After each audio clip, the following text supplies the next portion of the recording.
And keep your phones off during our speakers. And tonight, help me welcome our first speaker, Shanna.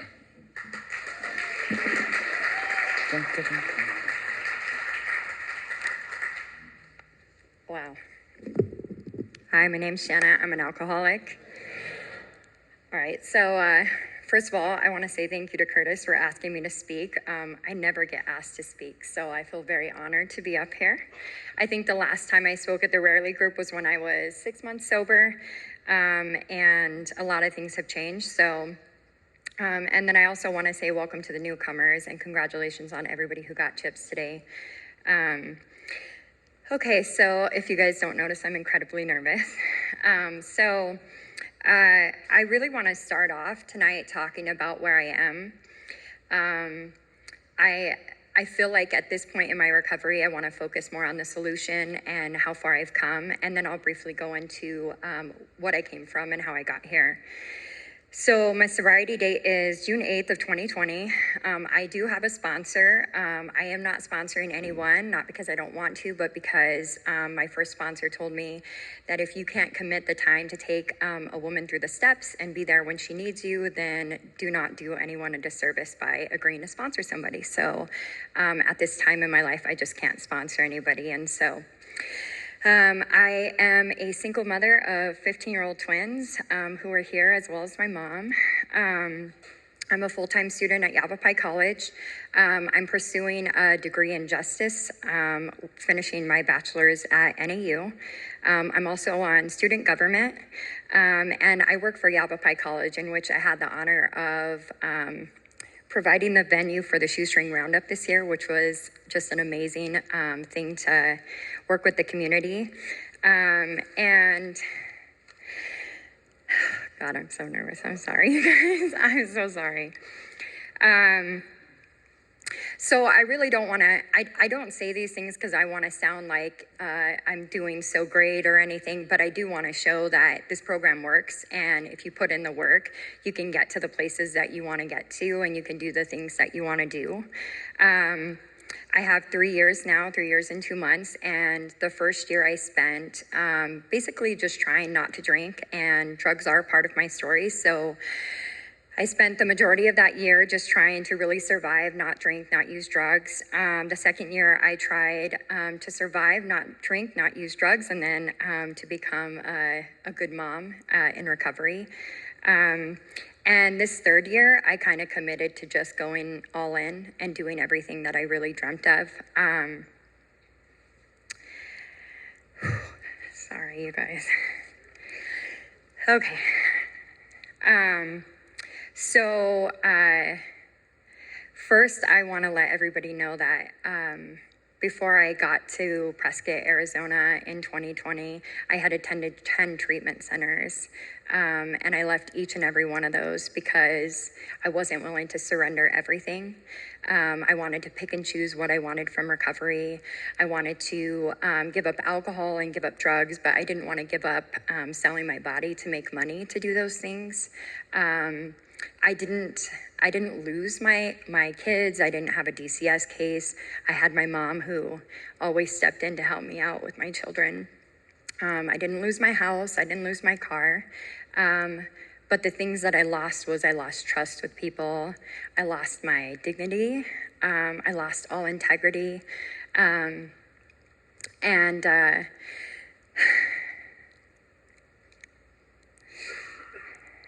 So I just have to say, Albert right here from Recovery in the Pines, he's one of the people who own it. And I called Albert 3 years ago, and I told him that I had all these things and I wasn't really a wreck, but I was going to prison, and so I really needed to go to treatment. And I don't have money to come to your program, but I really need it. So would you take a chance on me? He took a chance on me. And I attended his program, and I have to say that throughout the program, I was very unwilling to admit to most of the things that I was doing.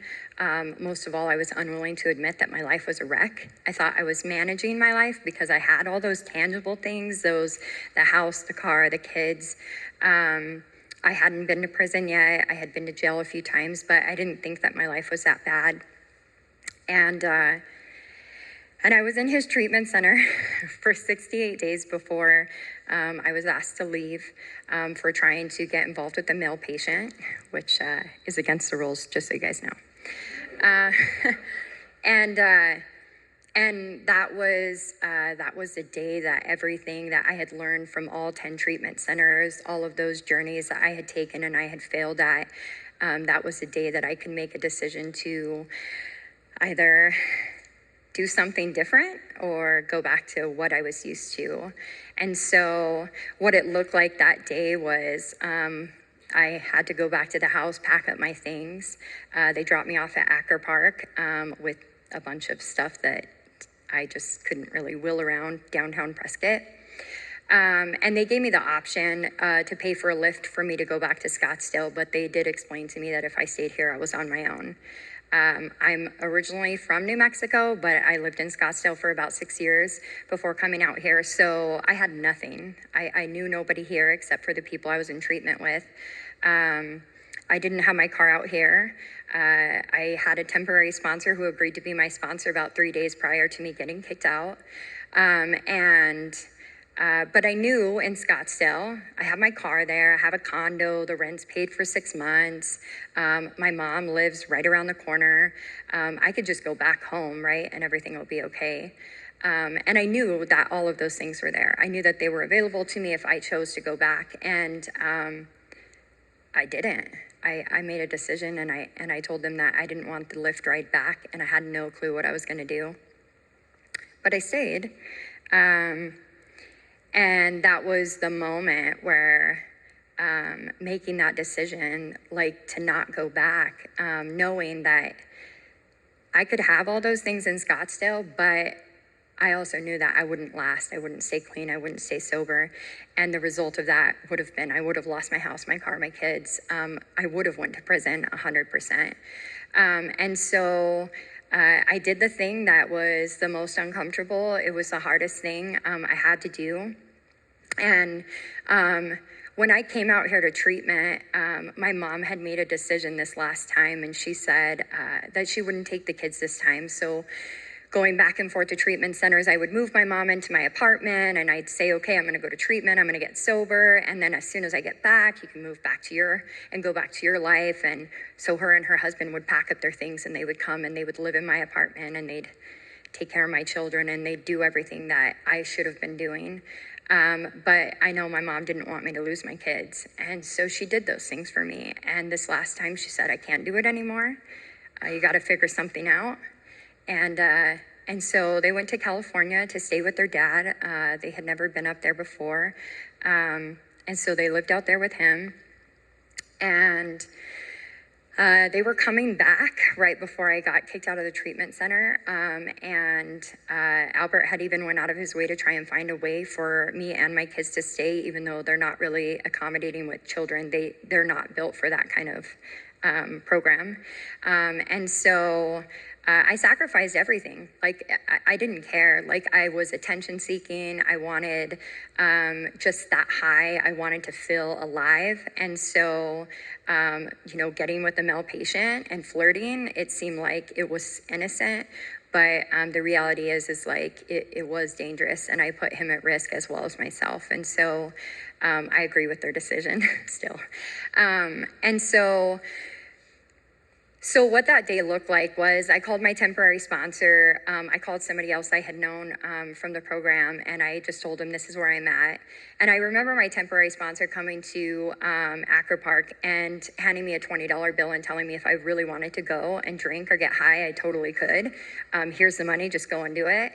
And that wasn't what I wanted. And so she prayed with me, and I got into sober living in Prescott Valley.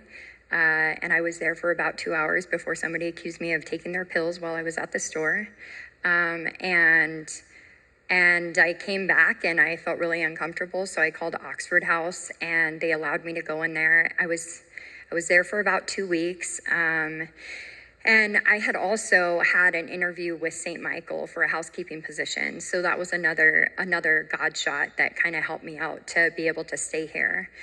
And so I got the job. I went to Oxford House. My kids came. The housekeeper that I was working with allowed my kids to stay there and sleep on the couch. And then, they could just come and visit me at Oxford House.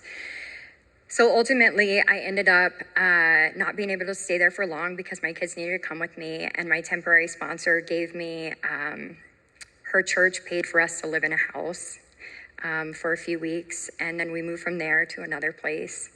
And the reason why I tell you guys all these things is because going through this process, I just kept thinking over and over and over, like, I'm not supposed to be doing this, right? Like, I should just go home, right? Like, it's easy. Like, I have everything there. Like, I could just go home right now. And here I am uprooting my children, which I had never really done. Like, I had always moved my parents in, but I'm like, let's just move. Like, we're just going to keep moving. And I just, like, it felt like everything was going wrong. I wanted to give up. I didn't want to keep going. And I just kept praying and just surrendering everything. If there's one thing I've learned is to do the footwork and surrender the outcome. And so I continued to do that. And the whole time I just kept thinking to myself, like, what a terrible mother I am. Like, I am such a bad mom because I'm just taking my kids from place to place to place. And like, this is drama and this is chaos. And but the one thing that wasn't going to happen is I wasn't going to relapse, right? So I knew, like, I could take them home and we could be in our happy beds and be in our, whatever, but like, I'm not going to stay sober there. And so that decision and the stuff that we had to go through was worth me staying sober for. And so we moved again into Stepping Stones shelter for a few months. I ended up giving up my condo in Scottsdale.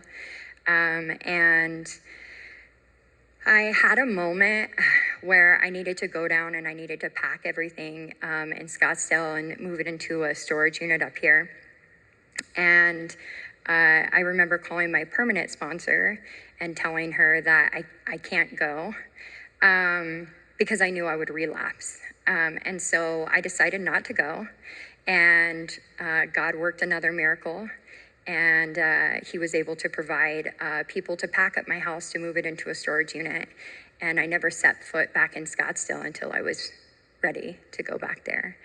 And I have 2 minutes, so time goes by so fast, and I feel so much comfortable now. So I just want to touch on a few things that I've gone through in the last 3 years. I just want to say that life doesn't get easier when you get sober. You just learn to build a foundation, and that foundation is strong enough that you can weather whatever storm happens. And some of the things that I faced in sobriety is my son running away, getting on probation, court dates, UAs, house visits, police at my house, school suspensions, just all of these things. My daughter, I'm grateful to have her here because she has had some mental health issues, and she overdosed last year. And we spent a week in the ICU. She was airlifted from Prescott into Phoenix Children's Hospital. And I remember sleeping on a recliner for 6 days by her side and not knowing what was going to happen. And I'm so grateful that she's here today. But through all of those situations, like, the one thing that I can just tell anybody in here is just keep doing what you have to do. Do the work your steps, call your sponsor. I have so many people in my life that support me and surround me with love and remind me that I am not alone on this journey. And just keep going, man, because it's worth it. It's freaking worth it. I am like only 3 years into this, and God knows what I'm going to do. So I just want to thank everybody for everything. Thank you for being so welcoming. And I'll pass.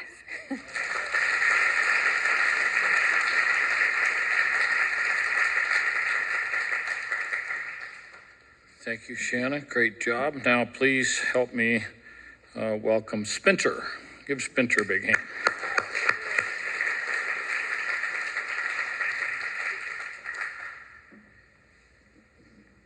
Spenser, I'm an alcoholic. Thanks for your share, Shanna, wherever you went. Okay, 15 minutes on the clock. Okay, I'll start off with Get closer to the mic, please. how it was. How I was. Okay. You know, I never really thought about it much. I was kind of in a state of oblivion for years. Like, I didn't have very much going on in my head. I, dropped out of school when I was 15, got suspended from the school district for spitting in a security guard's coffee, and I was non-compliant with whatever anyone asked me to do. Like, if you asked me to do something, I'd be like, yeah, sure, and then I'd just not do it. And that's the kind of person I became. And it was because, in retrospect, because I had no sense of priorities or responsibility, and I didn't respect myself or anybody else. I didn't respect people's time. I didn't respect that, this belongs to you, not me or the pawn shop. Like, I just had no conception of right and wrong, in a sense. I knew that I had to pretend that I wasn't doing anything wrong, but yeah,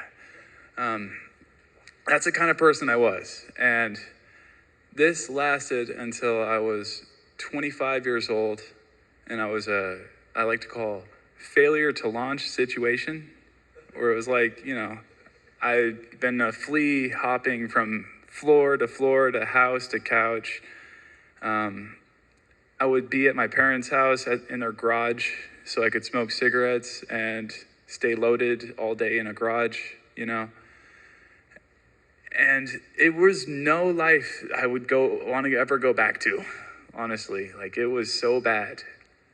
And it got to the point where I was taking it upon myself to make some honest cash by bringing stuff that didn't belong to me to a pawn shop and borrowing a vehicle that didn't belong to me. And, the rest is history. Like, I shouldn't be doing that kind of stuff. And it's insane to think that it's okay. Like, I was trapped in an insanity for most of my life. And what happened was, my mom and my dad are both in recovery. Like, she passed away with 16 years sober, and my dad has 17 and counting. And I had a introduction to the recovery world through them, but, I couldn't see it. I had no idea what was going on. And she was like, hey, you don't have to live like this. We can get you some help. And I'm like, what do you mean help? Like, I had no, I didn't even know what a detox or treatment, all that kind of stuff was. And I went in on January 1st of 2018. And I did 26 days in a row without getting loaded. And I felt better than I ever felt. And that obsession that we have, that peculiar mental twist kicked in where it's like, well, I just got out. I want to see what getting loaded feels like again. And it wasn't what I wanted. I specifically did not want to do this, but I still did it. And it's like, why can I not do it? And then I moved into a halfway house the next day, which was a good move. It was the best move I think that could have possibly happened. I had a friend that reached out from this halfway house. He was staying up here in Prescott, and I was in a detox in Phoenix, and he was like, hey, when you get out of there, come to Prescott, come stay in this halfway house. And I'm like, sure. Like, I don't know what else I'm doing. I have no other idea of what to do. That sounds like a great idea.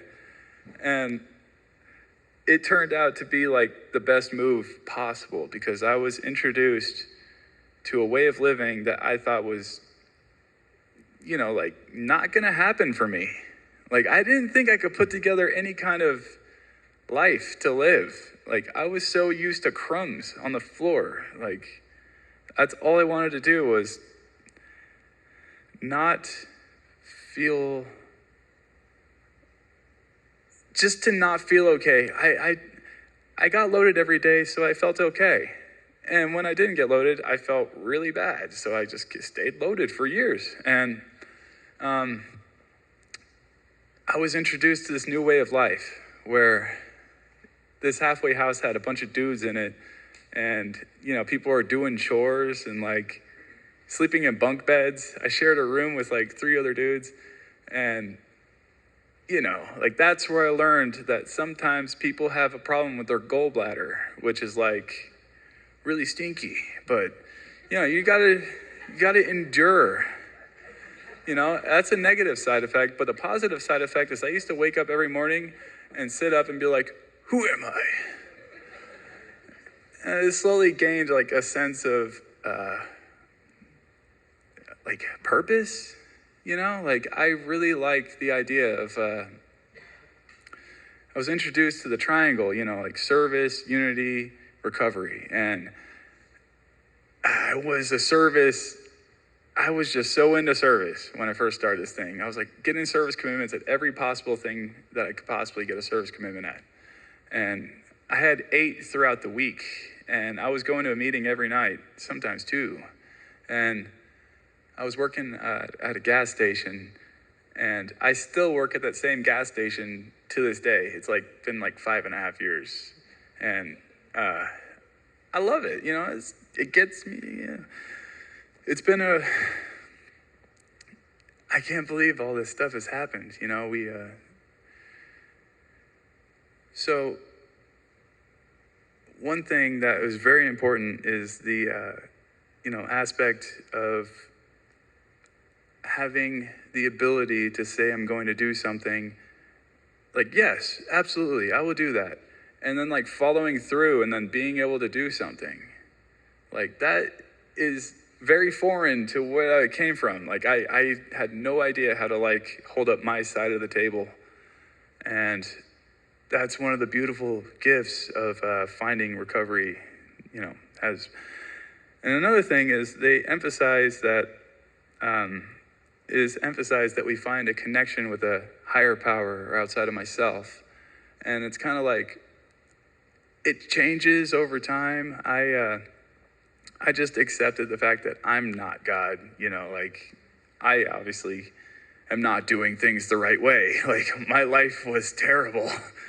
I ran it into the ground, and I have this open mind that there's something out there that is, kind of gonna point out what I should do. And it's evolved into this idea of the next right thing. Like I search for the next right thing, and then I do the next right thing, and it feels like I'm talking to God. And I just continuously like, what's the next right thing? Ugh. Responsibilities every day, all day. That's growing up, right? What it looks like now is, I got my GED when I was 29. I put that off for 14 years. And I signed up for college on a FAFSA because, why not? And I'm in my 2nd semester of college right now. And it's been a cool thing, just an associate's in general studies, but it's like blowing my mind to actually be able to follow through and do this, because I passed all my classes last semester and I was like, whoa, like, really? like, I'll tell you this. I learned what a prompt was. So I was supposed to write this what's it called? Like a personal, I was supposed to write a narrative. So I went and spent like 2-3 days researching Tupac Shakur. And I was like, world-renowned entertainer Tupac Shakur, slain by the lifestyle or creating himself a way to escape. And it was about Tupac faking his death. And I'm like, I went out of my way to write this paper, and then I show it to my friend. He's like, well, what's the reading prompt? And I'm like, I don't know. And he's like, personal narrative. You're supposed to write this about yourself. I'm like, oh, whoops. I wrote that paper in 2 hours, and I got 198 out of 200. Personal narrative, like, well, hey, I could tell a story about myself. I could spin you a yarn. I have encountered a lot of cool things in recovery where it's like, one of the things that is, intimidating at first is like a commitment for speaker seeker. Because it's like, I got to make phone calls to people I don't know to see if they're willing to do something that they might not want to do. And it's like, that evolves. It evolved to a point where it's been like a growth in my spiritual life, where I can like talk, I can reach out to anyone at any time. And they're more than likely to get back to me, and like, we'll have a conversation about something. And for the most part, people in recovery are willing to do what they're asked, as long as life doesn't, kids and responsibilities get in the way a lot of stuff, which I do not have, but I know from experience of talking to people, it takes up a lot of time. But that's one of my favorite things that I've experienced in recovery, is having a service commitment, following through with it becoming something different. Like when that Zoom or that COVID-19 Zoom thing happened, it was like, oh, I gotta find speakers to share over Zoom, lame. And then it became like my favorite commitment of the week, because I had people sharing from all around the country at this Zoom meeting. It's like, well, I guess I can, because it's like, I learned that we are MST, and then there's other people on the other side of the country that are in a different time zone, and they can more than likely share at a Zoom meeting that's, at noon, versus somebody in person around here sharing at noon on a Tuesday. It's not really feasible.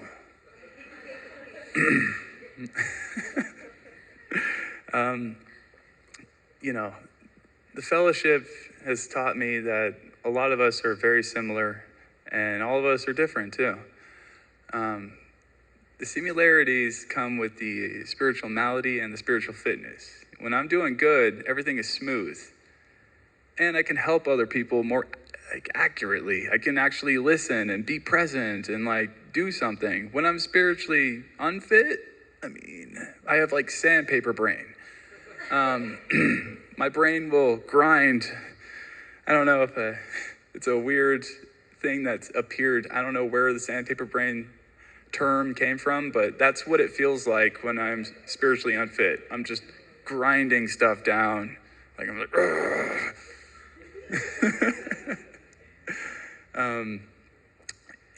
and there's another thing too, recovery. I think that recovery is really important. I never allowed my job to get in the way of my service commitments or what I needed to do to stay sober. I request days off in a month or two in advance. I'm like, I'm gonna need this week off. And it's really cool, because I have the freedom to do that where I work, and it doesn't take priority over anything.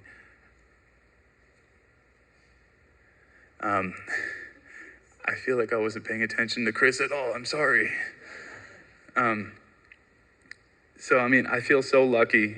I feel so lucky to be here today and breathing. I'm an alcoholic who deals with this on a daily basis, and the only thing that fixes it is by getting outside of my head and keeping my side of the street clean and thinking about what I can do to help others. I'll pass.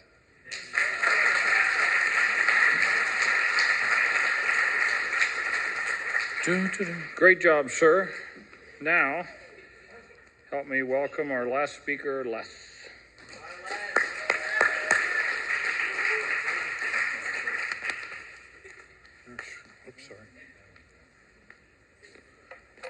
Hi, everyone. My name's Les Stukenberg, and I'm an alcoholic. My sobriety date is May 27th of 1996. I have a sponsor, I have a home group, and I have a commitment at that home group. I say all that because that's not always been true.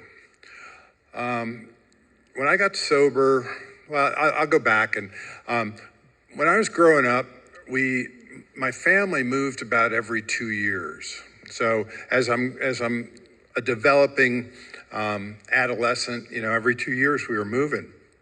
And with that, you kind of you learn how to adapt to different personalities that are around you.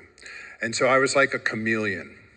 And so every 2 years I would get a new group of friends and I would be whatever they wanted me to be. And so that went on until 7th grade. Well, in 7th grade, I went to 3 7th grades, one in New York, one in Illinois, and one in Colorado. That's a tough time for a kid, to be uprooted. And so in New York, we were into sports. And in Illinois, it was girls. And in Colorado, it was kind of a combination of the both. And, and I didn't really know where I fit in. And I need to turn this that way a little bit. And so, as a young adolescent, I had no idea what I was doing. And then I think I was 15 or 16. And I'm going to preface this with, my dad was a heavy drinker. He liked his scotch, and it was just, that's what he did. He worked hard and he drank his scotch. But when I was 15 or 16, I was dating a girl, and she was a year older, and she was a senior and I was a junior. And so they were picking me up on senior ditch day. And they picked me up after, I got out of school. They handed me a beer, and they said, "You have a lot of catching up to do." And I understood that because I caught up. And from that moment on, that alcohol helped me deal with all my insecurities. So from there, as I'm going through high school, I inherited a car from my parents. It was one of those Ford Country Squire station wagons, and without the seats in the far back. Because you know what? In that luggage area, it fits a keg perfectly. So I was always invited to the parties because I'd bring the kegs. And then from there, I went off to college, and in college, I drank all the time. And I also found some other extracurricular things. So I lasted 1 year in college, and I went back home and I moved to Winter Park, Colorado, where year-round it snowed in my house. So if that gives you any idea what was going on there. So from there, it was, I knew that I had an issue, and drinking was always involved in it. But I was really worried about that extracurricular snow that we were talking about. And so I decided that I needed to do something. And so what I did was I said, okay, I had this hobby, and it was photography. And photography, I loved it. I had a good friend. He was a world-renowned photographer, and he said, "Les, you have a natural eye." And I go, "Oh, okay." And so I go, "What can I do with that?" He goes, "Well, you can spend $20,000 a year to go to school, or you can join one of the military, or one of the services." And he goes, "I'd recommend the Navy." And I go, "Okay." And so that's what I did. I joined the Navy, and I became a photographer for the Navy. And the Navy, because they were doing urinalysis, drove the fear into me about the extracurricular things. But the cool thing about the Navy at that time was when I went to boot camp, right after boot camp, they had like a Coke machine, but the Coke machine was filled with beer. So you could put your dollar in and you'd get a beer out. Perfect. So the Navy is a great place for an alcoholic like me to go and drink. And then I was stationed on an aircraft carrier. We went all around the world, which was really cool. And every port I took leave in every port. And so I could go out and for 6 days, I could drink to my heart's content and then come back.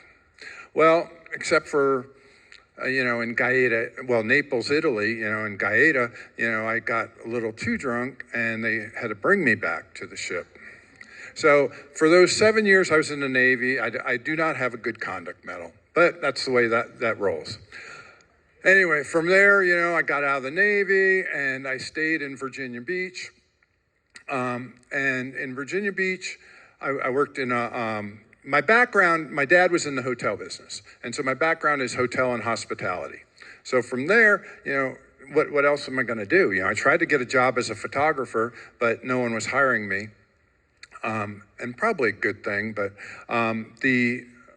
so I went back to the hotel and hospitality industry. And, what a great place to, I was a bartender in a nightclub, and boom, guess what we're back to?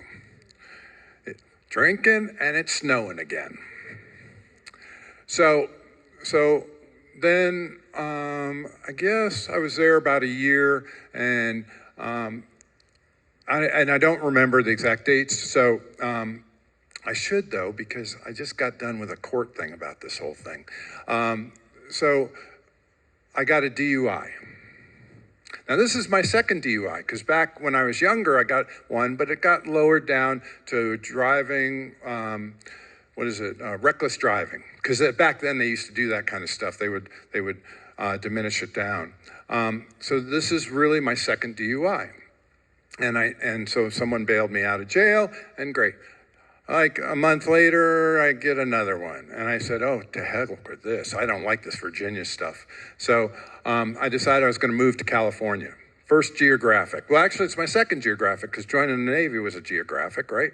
So, and I do geographics, when I do geographics, I do them pretty far. So Colorado to San Diego to Virginia to over to California. So I just left. I didn't. Now there's more about this whole Virginia thing with the 2 DUIs. So anyway, I went to California, got a job as a bartender in a country club. Well, great. Well, guess what? I was there about a year, got a DUI. But bonus, my judge was a member of the country club, and he sat at my bar every night. That DUI kind of went away. So I've had 4 DUIs. So I think I qualify for, the alcoholic part of this whole thing. And, and I had no idea how to quit. So I moved to Arizona, moved in with my folks. They were moving over here from Hawaii. And my dad, when I was in the Navy, had quit drinking. So they didn't really say much to me about it or anything. And I was here in Arizona working for a hotel here, drinking, and my daily routine would be like this. I would get up in the morning, I would drive to work, I would work all day. I was very successful at my job. And then as soon as I got off, I would go into the hotel bar, start drinking there. Then when I had enough there, I would drive over to my local neighborhood bar, which was close enough to my house that I figured I could get home without getting another DUI.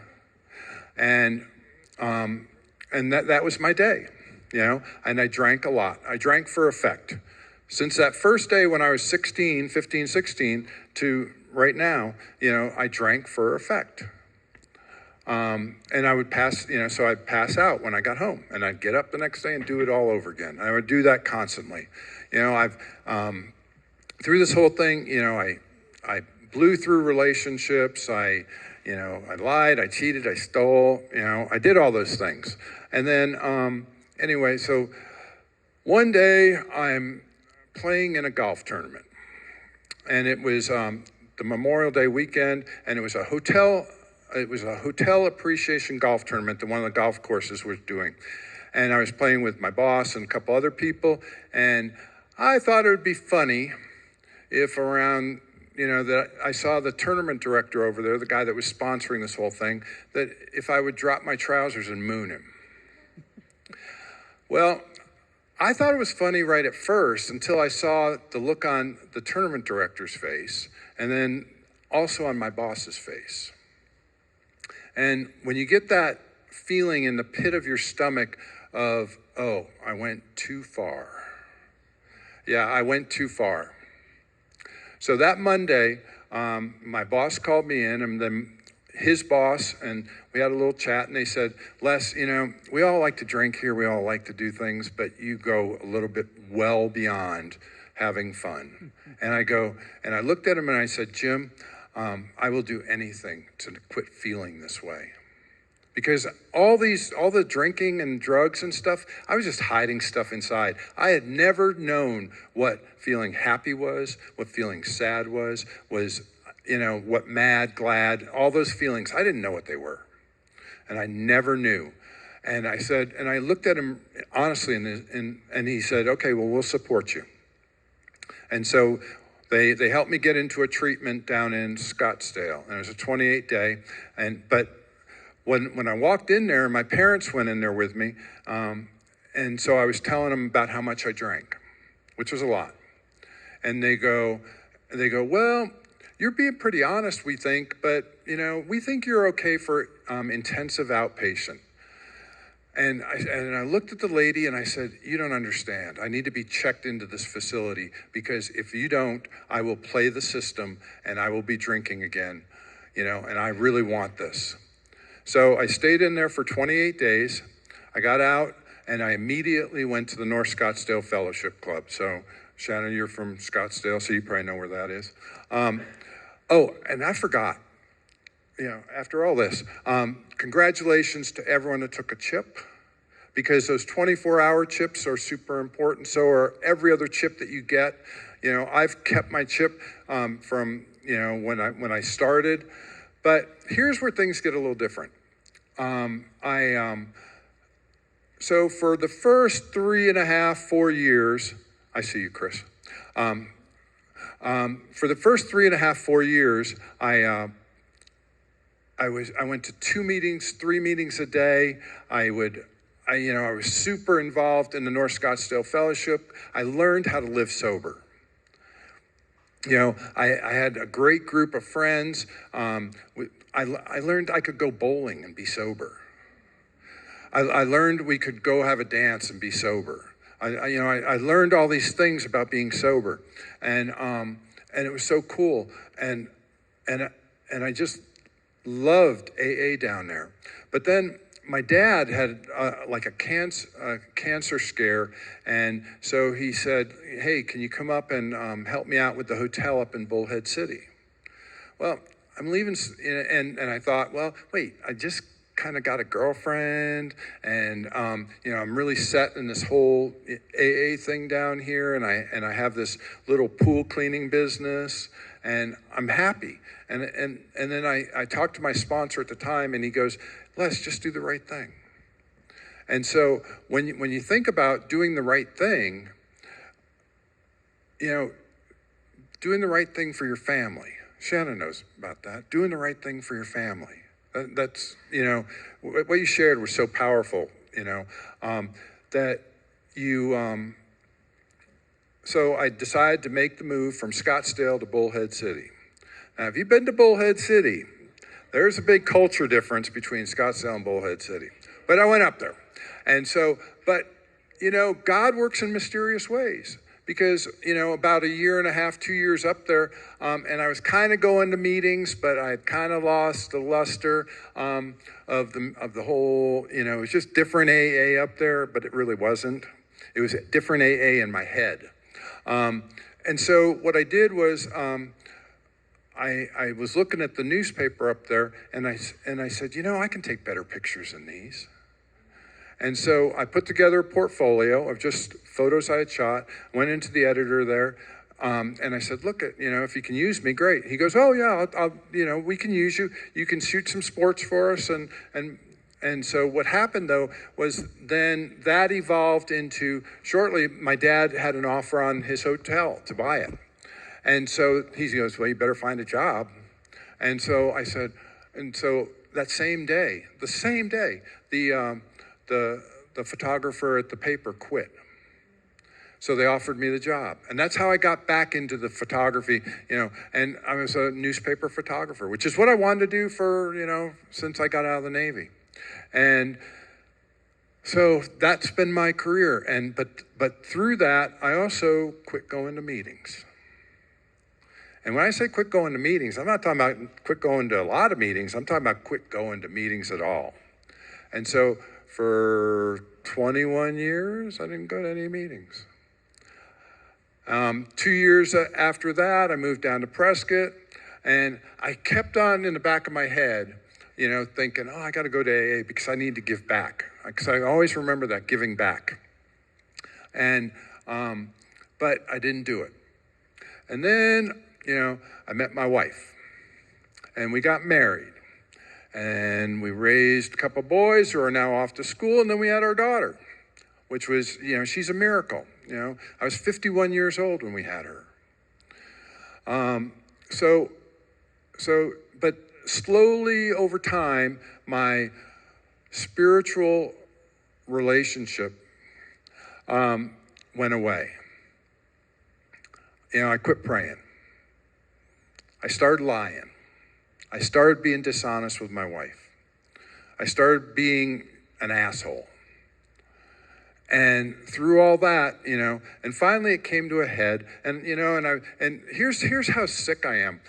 I would use those online poker games, and I would play them, but I wouldn't win any money. I would just spend the money. They're fake chips. It's fake chips. So I'm spending money on fake chips that I can't win anything. And it's just and finally my wife said she'd had enough. She was done. And I said, I need to go back to AA. I need to go back to where I know, because I know this is out of control. This is just not normal behavior for anyone. And so that's when I came back. And I started coming, and I go to about 4 or 5 meetings a week. I have a service commitment. I'm developing friendships. I've sponsored one guy. And so my life now is revolving around being of service. Okay? Because that's what I need to do to, number one, stay sober, not do any more of this gambling stuff, be honest with my wife and daughter, and, live a good life. So I've gone over by about 2 minutes, and I apologize. But thank you all very much for being here. Congratulations again to all the chip takers. And have a nice day.